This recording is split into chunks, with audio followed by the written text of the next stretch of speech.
there's the desire to build new platforms, the desire to engage with populations that have not been had open access to the media before, and that's really heartening. So to see what's happening in West Africa and in the West Bank in particular, and across the Arab world with women, and accessing that market. And of course, they're more than a market, right? These are people, but recognizing the market power of people who before didn't have a voice. And it's just, it didn't have a big voice in media.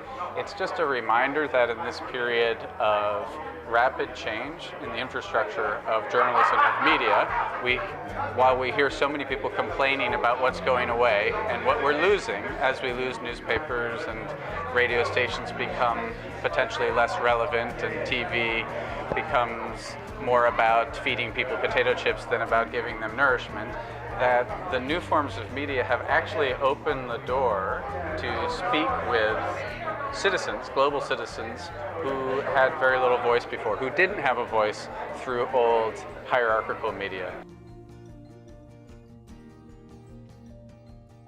Well, I think the first thing they can learn is a reminder to go back to being audience-focused. When you build big organizations, you also build many internal market forces that don't necessarily connect with global citizens, to the consumers, to the people outside.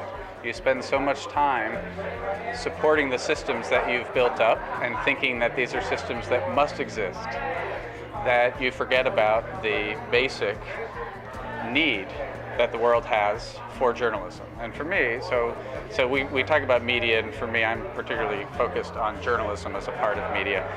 The line, I admit, is now a dotted line, and so it's not so clear. But for me, I always come back to the very simple definition of journalism, which is that our role as journalists is to help people make sense of an increasingly complicated world and the communities in which they live. Full stop, that's it, no more, no less.